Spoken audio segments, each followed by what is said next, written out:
Sebuah benda mirip rudal ditemukan di Pulau Kangean, Kabupaten Sumeneb, Jawa Timur. Polisi masih melakukan koordinasi dengan pihak terkait untuk melakukan pengecekan terkait benda yang dikhawatirkan membahayakan tersebut.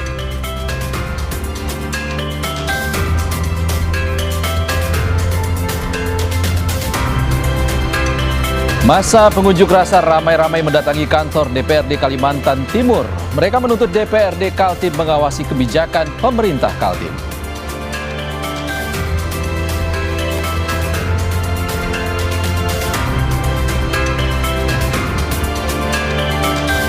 Gelombang pertama pemberangkatan jemaah calon haji segera dimulai. Dalam musim haji kali ini ada beberapa hal yang baru, di antaranya adalah kartu nusuk yang biasanya dibagikan di Tanah Suci, kini dibagikan sebelum berangkat.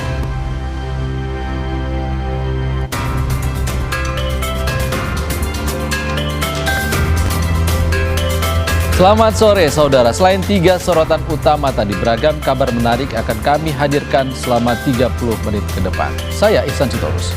Inilah Indonesia Update selengkapnya.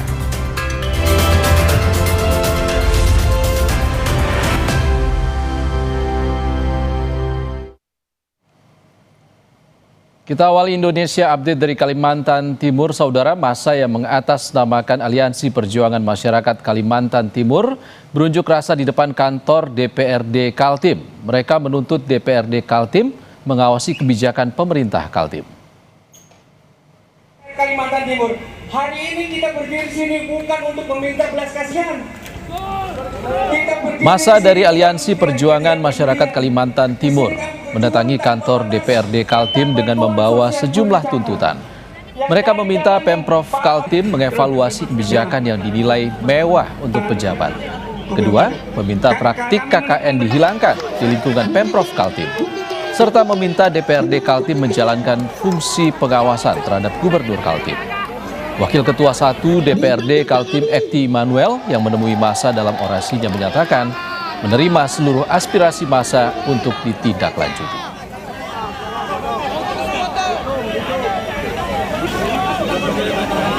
Ada 3 tuntutan. Mengaudit seluruh kebijakan Pemprov Kaltim. Kedua, stop praktek di Kaltim KKN. Mendesak DPRD Kaltim segera bersikap dan menjalankan fungsi pengawasan secara total seperti itu. Ini kita sepakat dan kita setujui. Dan nanti saya sebagai Wakil Ketua 1 DPRD Provinsi Kaltim dan Wakil Ketua 2 Ibu Nanda dan Wakil Ketua 3 Ibu Yeni beserta 7 Ketua Fraksi akan tanda tangan. Setuju ya? Baik. Kita ke kabar lain, saudara. Kelompok kriminal bersenjata kembali terlibat kontak tembak dengan TNI di distrik Kembru, Kabupaten Puncak, Papua Tengah. Akibat peristiwa ini 12 warga meninggal dan ratusan lainnya terpaksa mengungsi.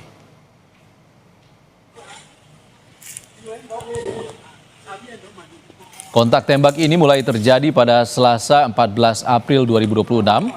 Saat itu kelompok kriminal bersenjata melakukan teror terhadap warga sipil sehingga dilakukan penegakan hukum oleh prajurit TNI yang berlanjut hingga saat ini. Akibat konflik yang terjadi, sebanyak 12 warga meninggal dan ratusan lainnya yang terdiri dari perempuan dan anak-anak mengungsi ke distrik Sinak. Selain korban meninggal, korban yang luka-luka dievakuasi ke RSUD Mulia, Puncak Jaya untuk mendapatkan perawatan medis. Akibat konflik bersenjata ini, pemerintah Kabupaten Puncak menetapkan status tanggap darurat selama 14 hari ke depan.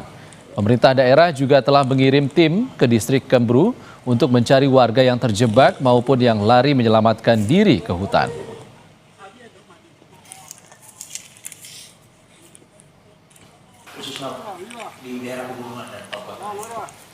Sementara berdasarkan keterangan dari Puspen TNI, ditemukan sejumlah bukti faktual bahwa penyerangan dilakukan oleh anggota kelompok kriminal bersenjata. Pihak TNI juga menerima laporan adanya seorang anak kecil yang menjadi korban luka tembak. Saat ini peristiwa itu masih dalam penyelidikan untuk memastikan pelakunya. Pemkab dan masyarakat Puncak Provinsi Papua Tengah meminta kelompok bersenjata tersebut menghentikan seluruh aksi kekerasan di tanah Papua agar tidak ada lagi warga sipil menjadi korban. Kami berharap supaya ya mereka harus bertanggung jawab juga kan. Bertanggung jawab supaya apa? Itu kan bagian dari keluarga mereka yang korban ya. Oleh karena itu saya atas nama pemerintah daerah Kabupaten Puncak berharap supaya stop sudah kekerasan.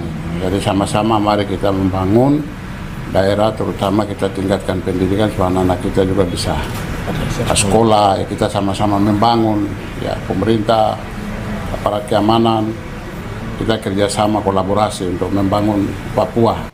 Saudara, rombongan turis asal India dipergoki melakukan pencurian di sebuah hotel di kawasan Ubud, Gianyar, Bali. Petugas hotel pun menggeledah koper para WNA tersebut. Tamu India maling. Tamu India maling. Ini barang-barang yang penggeledahan dicuri koper di milik dia. rombongan turis asal India dilakukan saat mereka melakukan check out dari sebuah hotel di kawasan Ubud, Bali. Hasilnya, petugas menemukan berbagai barang milik hotel yang disimpan di dalam koper.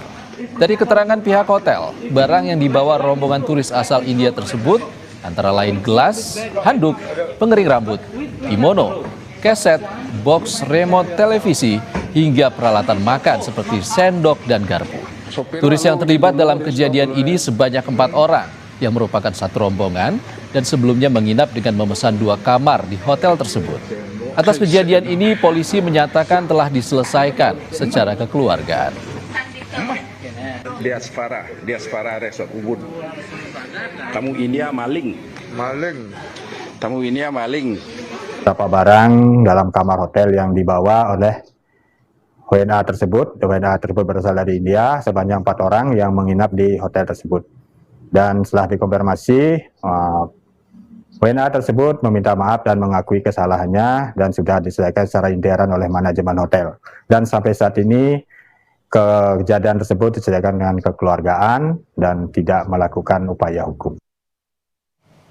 Kita ke sorotan lain, saudara. Petani mengeluhkan biaya produksi yang membengkak lantaran mahalnya harga plastik mulsa di Kediri, Jawa Timur.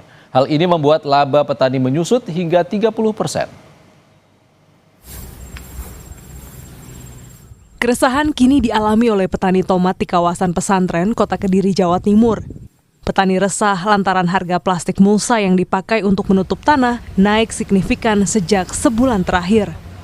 Jika biasanya harga plastik Rp31.000 kini naik menjadi Rp39.000 per kilogram.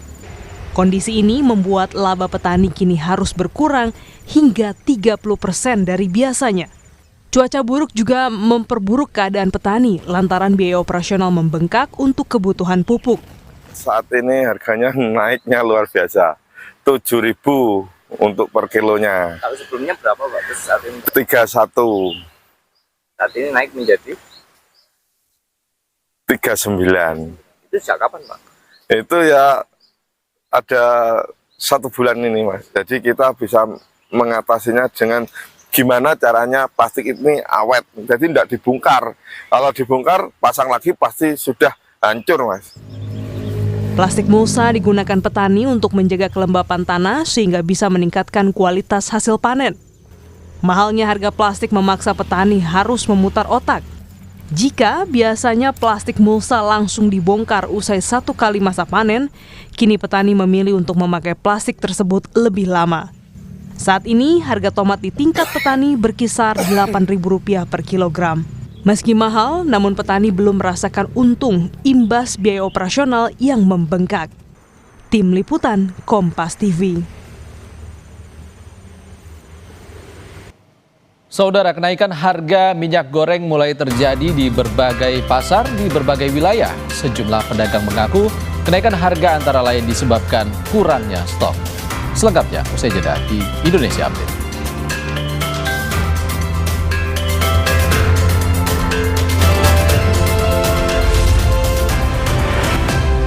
Mix.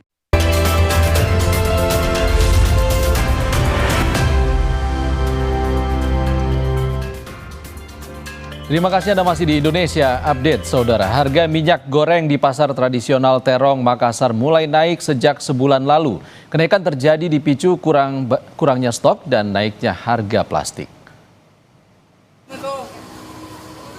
Harga minyak goreng di pasar tradisional Terong Makassar naik Rp2.000 per liternya, di mana sebelumnya dijual dengan harga Rp19.000 per liter, kini dijual dengan harga Rp21.000 per liternya.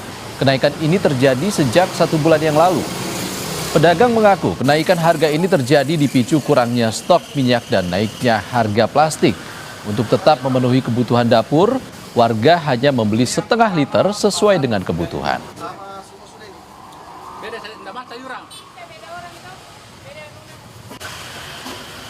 Harga minyak di pasaran sekarang mengalami kenaikan dari harga 19 naik ke harga 21. Apa kira-kira penyebabnya itu?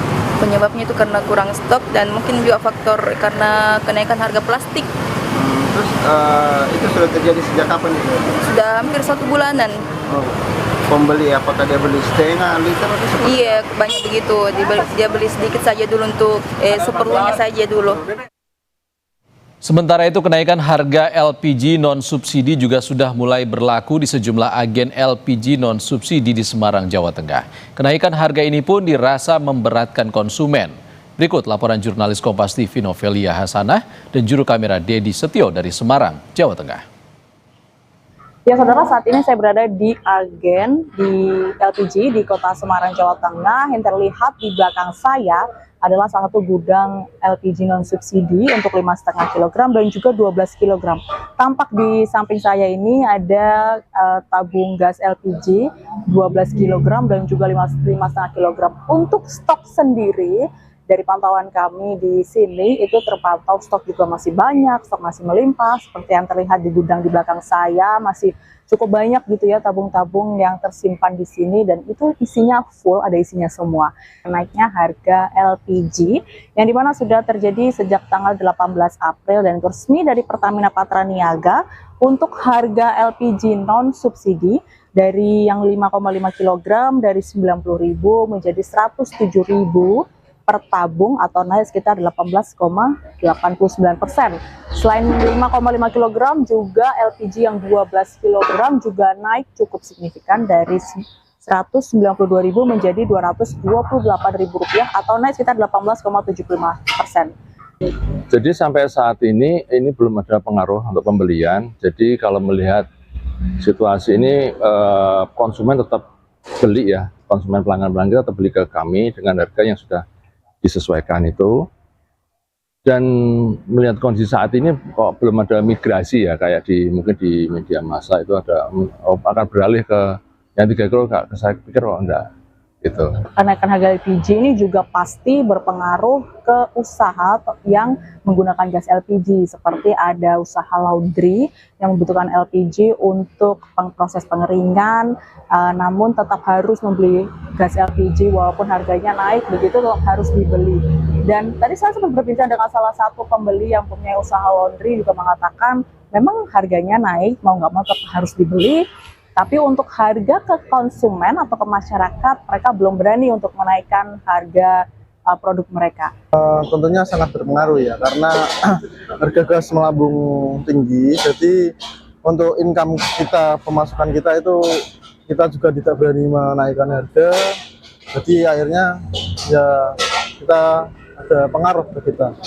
Saudara, dari pantauan kami hingga saat ini memang belum ada begitu migrasi dari pengguna gas non-LPG, non-subsidi maksud saya, berpindah ke gas LPG 3 kg. Masih tetap sama, pembeli ataupun konsumen BBM non-subsidi tetap menggunakan LPG non-subsidi maksud kami, dan juga belum ada signifikan begitu ataupun belum ada yang imigrasi ke LPG subsidi. Novelia Hasanah, Dedi Setio, Kompas TV Semarang, Jawa Tengah. Kita ke informasi lain, saudara. Dalam rangka memperingati Hari Kartini, puluhan karyawati PT KAI Daob 9 Jember, Jawa Timur melakukan aksi flash mob atau menari bersama di hadapan calon penumpang kereta api di stasiun kereta api Jember.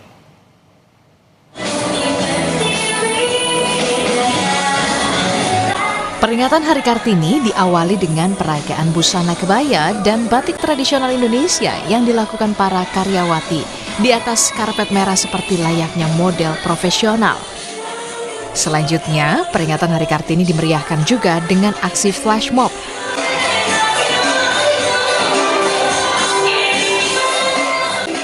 atau menari bersama diikuti puluhan karyawati PT KAI Daob 9 Jember, Jawa Timur dengan tujuan menghibur calon penumpang kereta api ke Tapang Banyuwangi, Purwokerto.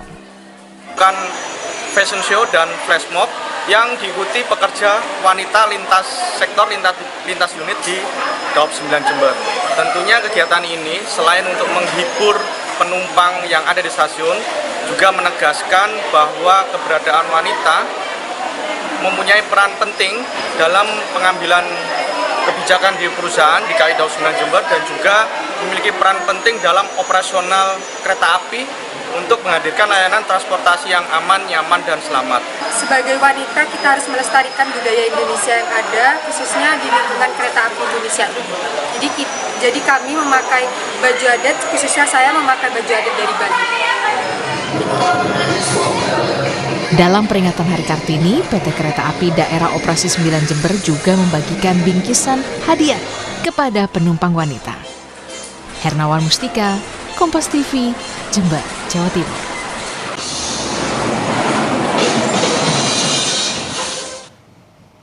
Saudara, kloter pertama jemaah calon haji Indonesia akan diberangkatkan pada hari Rabu. Jemaah calon haji telah bersiap, antara lain dengan berkumpul di asrama haji wilayah masing-masing. Selengkapnya usai jeda.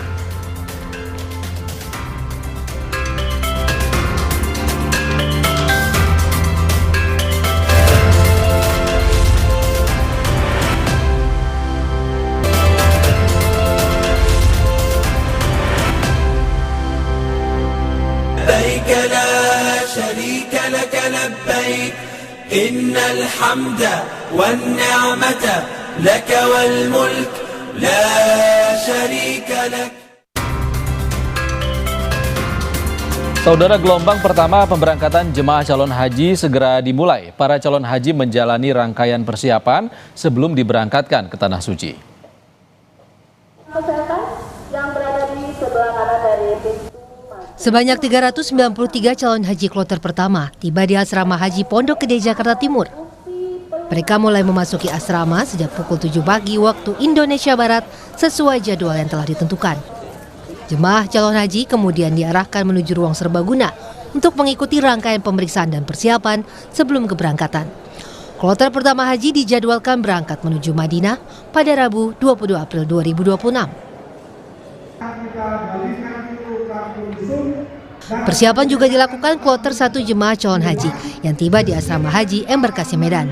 Calon haji mengikuti pemeriksaan kesehatan untuk memastikan mereka dalam kondisi sehat saat beribadah di Tanah Suci. Jemaah calon haji juga menerima sejumlah perlengkapan seperti ihram, gelang haji, serta biaya selama di Tanah Suci sebesar Rp750 atau setara Rp3.400.000 dan juga paspor. Kemudian dilakukan pula pembagian dan aktivasi kartu nusuk atau identitas digital resmi dari pemerintah Arab Saudi. Sementara di Makassar, Sulawesi Selatan, 393 calon haji kloter pertama Embarkasi Makassar masuk ke asrama haji Sudiang Makassar. Mereka merupakan jemaah calon haji asal Kabupaten Sopeng dan Kota Makassar, serta petugas haji. Setibanya di asrama, jemaah langsung mengikuti proses penerimaan dan mendapatkan pelayanan one-stop service, termasuk layanan baru berupa pembagian kartu nusuk yang merupakan identitas digital berbentuk smart card. Dua layanan yang berbeda dari tahun sebelumnya, yaitu pembagian nusuk yang selama ini di Kota Mekah, pembagian nusuknya di asrama haji Embarkasi Makassar. Yang kedua, ya pemeriksaan paspor imigrasi Saudi yang selama ini diperiksa di Jeddah dan Madinah. Alhamdulillah tahun ini pindah pemeriksaan imigrasi Saudi pindah di Bandara Sultan Hasanuddin. Dampaknya bila jemaah nanti tiba landing di Saudi, ya tidak ada lagi pemeriksaan. Itulah perbedaan dari tahun sebelumnya. Embarkasi Makassar tahun ini akan memberangkatkan sebanyak 16.750 calon haji yang terbagi dalam 43 kelompok terbang. Tim Liputan Kompas TV. Saudara, ada penanda khusus yang ada di dinding Ka'bah saat musim haji tiba. Apa penanda khusus itu? Berikut ulasannya. Kita tahu bangunan di belakang saya ini adalah kiblat umat Islam di seluruh penjuru dunia. Bangunan berbentuk kubus ini memiliki tinggi sekitar 15 meter dengan masing-masing sisi berukuran 10,5 meter kali 12 meter. Ka'bah diselimuti kain hitam bernama kiswah, lengkap dengan tulisan ayat suci Al-Quran. Tiap tahun kiswah diganti. Kain yang digunakan bukan sembarangan. Kain kiswah berbahan sutra seberat 760 kg. Kain ini juga dihiasi 120 kg emas dan 120 kg perak. Anggaran yang dikeluarkan pemerintah Arab Saudi untuk membuat kiswah ini mencapai 25 juta real atau sekitar 100 miliar rupiah. Ada pemandangan menarik saat musim haji. Bagian bawah kiswah dinaikkan kira-kira sekitar 3 meter. Kemudian bagian bawah Ka'bah dilapisi kain berwarna putih berbahan katun. Kain putih ini memiliki lebar 2,5 meter dan panjang 54 meter pada keempat sisinya. Hal ini dilakukan untuk melindungi kiswah dari sentuhan tangan langsung jemaah haji, sekaligus menjaga agar kiswah tetap bersih dan tidak rusak. Mengingat saat musim haji ada lebih dari 1,5 juta anggota jemaah haji yang mengelilingi Ka'bah ini. Jadi, ketika kita melihat bagian bawah Ka'bah ada kain putih yang membentang, ini menandakan musim haji telah tiba. Selamat menunaikan ibadah haji. Semoga mabrur. Wassalamualaikum warahmatullahi wabarakatuh. لبيك لا شريك لك لبيك إن الحمد والنعمة لك والملك لا شريك لك. Saudara, ulasan tadi menutup Indonesia Update edisi kali ini. Saya Ihsan Sitorus pamit. Sehat selalu. Sampai jumpa.